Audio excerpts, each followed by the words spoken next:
Ration দোকান অন্যত্র সরিয়ে নেওয়া যাবে না, এই দাবিতে এবার রাজ্য সড়ক অবরোধ করে বিক্ষোভে ফেটে পড়লেন প্রায় কয়েক শতাধিক গ্রাহক। ঘটনায় এলাকায় ব্যাপক চাঞ্চল্য ছড়ালো। বৃহস্পতিবার ঘটনাটি ঘটেছে গঙ্গারামপুর শহরের 7 নম্বর ওয়ার্ডের বড় বাজারে। উল্লেখ্য, গঙ্গারামপুর শহরের বড় বাজারে দীর্ঘদিন ধরে রয়েছে একটি রেশন দোকান। একসময় এই রেশন দোকানটি ছিল গিরীন্দ্রনাথ রায়ের।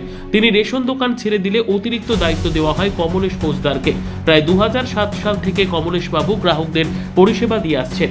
হঠাৎ 2022 সালে খাদ্য সরবরাহ দপ্তর নতুন করে ডিলারশিপ দেওয়ার জন্য বিজ্ঞপ্তি জারি করে। তাতে রেশন দোকানটি পেতে অনেকে আবেদন করে সায়ন সূত্রধর লাইসেন্স পান বলে দাবি, কিন্তু দোকানটি তিনি বড়বাজার থেকে সরিয়ে অন্যত্র নিয়ে যেতে চান। আর এই বিষয়টি জানাজানি হতেই বড়বাজার, সাহাপাড়া, ডাকবাংলো পাড়া সহ আশপাশ এলাকার গ্রাহকরা ক্ষোভ প্রকাশ করেন।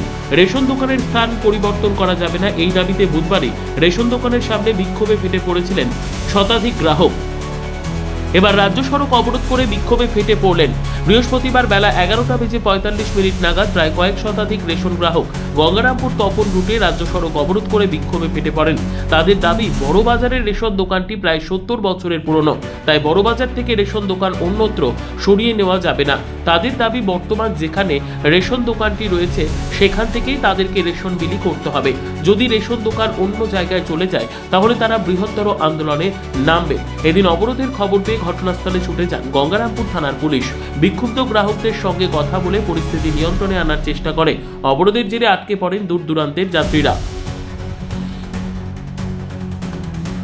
আমরা এখানে অবরোধ করেছি যে আমাদের এই গঙ্গারামপুর ইন্দ্রনারায়ণপুর মৌজার জেল নাম্বার 85 আমাদের 70 বছরের একটি রেশন দোকান ছিল। সেই রেশন দোকান হঠাৎ মালিক পরিবর্তন হওয়াতে এখানে দায়িত্ব দেওয়া হয়েছিল ফৌজদার বাবুকে, কিন্তু সেটা একজন যেই পাক না কেন একজন পেয়েছে। আমরা জানতে পেরেছি নতুন কেউ মালিকানা পেয়েছে। সেই মালিকানা তার এই রেশন দোকানটা, এই ঐতিহ্যবাহী রেশন দোকানটা তার বাড়িতে নিয়ে চলে যাচ্ছিল। তার আমরা সবাই গঙ্গারামপুরবাসী সবাই আমরা এর প্রতিবাদ জানাইছি। তার বাড়িতে, এবং সেটা হচ্ছে রাজীবপুর মৌজা জেল নাম্বার 84।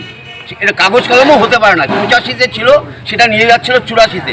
আইনগতভাবেও এটা যেতে পারে না, কিন্তু উনি পেয়েছে। আমরা তাকে ওয়েলকাম জানিয়েছিলাম, কিন্তু উনি বলেছে যে আমাদের কারোর সহযোগিতা লাগবে না, আমরা টাকার জোরে আমরা রেশন দোকান স্থান পরিবর্তন করব।